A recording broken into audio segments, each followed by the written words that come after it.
Halo, selamat datang. Hari ini kita bakal ngobrolin sesuatu yang mungkin di luar dugaan. Ternyata cara kita pakai uang itu bisa jadi semacam jendela loh yang nunjukin kondisi spiritual kita. Ini bukan soal tips investasi, sama sekali bukan. Tapi lebih dalam lagi, tentang apa sih isi hati kita yang sebenarnya. Yuk kita mulai. Kita mulai dari angka ini. 2.350. Kaget kan?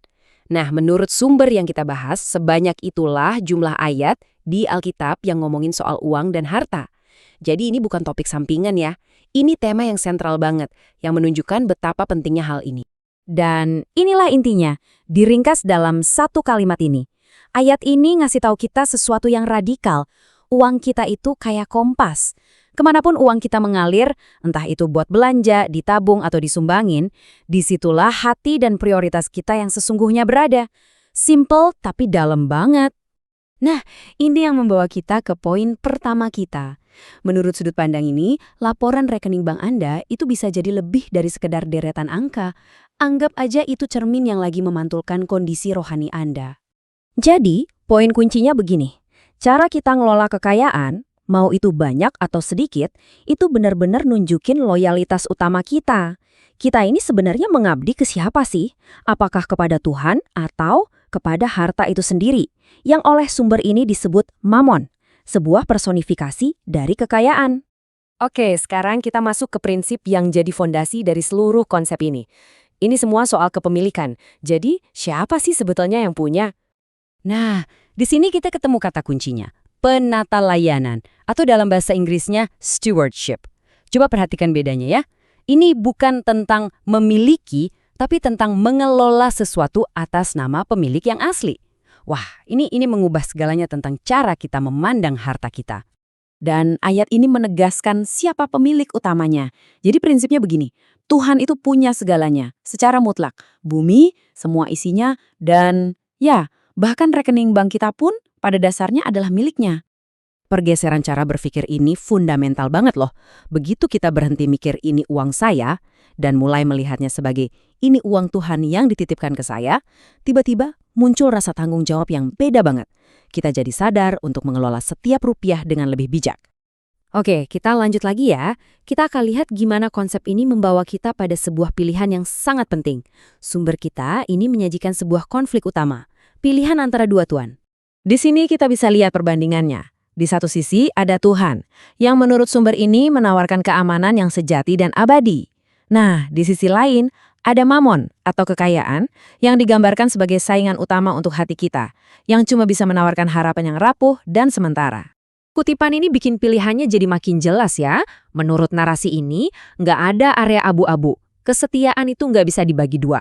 Kita harus memilih.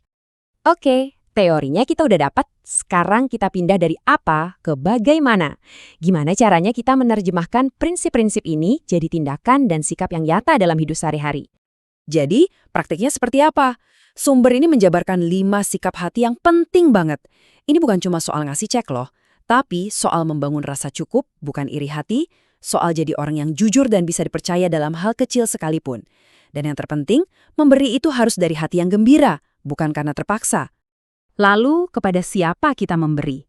Nah, teks ini mengidentifikasi 4 kelompok utama, dimulai dari yang paling dekat, yaitu keluarga, lalu meluas ke komunitas seiman, para pelayan rohani, dan terakhir kepada mereka yang miskin dan sangat membutuhkan. Dan ternyata cara kita memberi itu juga bisa macam-macam. Bisa lewat pemberian yang rutin dan sudah direncanakan.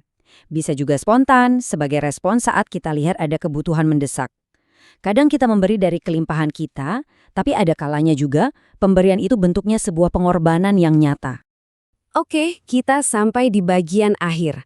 Mari kita fokus pada tujuan utama dari semua ini yang menurut sumber kita ternyata bukan soal jumlah, tapi soal kesetiaan hati. Nah, kutipan ini benar-benar kena di intinya. Pada akhirnya, yang paling penting itu bukan seberapa banyak yang kita kelola, tapi seberapa setia kita dalam mengelolanya. Karakter kita itu dinilai lebih tinggi daripada nominalnya. Dan untuk menutup pembahasan kita, ada beberapa pertanyaan reflektif yang kuat banget. Yang pertama, coba kita tanya ke diri sendiri. Apakah cara saya pakai uang benar-benar nunjukin kalau saya sadar siapa pemilik yang sebenarnya? Pertanyaan kedua, Apa sih motivasi di balik pemberian saya? Apakah itu murni karena keyakinan dan kepercayaan? Atau jangan-jangan didorong oleh rasa cemas dan takut kekurangan? Ketiga, coba lihat gaya hidup kita. Apakah itu mencerminkan rasa syukur dan kepuasan, atau malah terus-menerus didorong oleh keinginan untuk dapat lebih dan lebih lagi? Dan yang terakhir, pertanyaan puncaknya, apakah saya mengelola keuangan saya hari ini dengan memikirkan tujuan yang jauh lebih besar dan abadi? Ini adalah sebuah pemikiran yang sangat layak untuk kita renungkan bersama.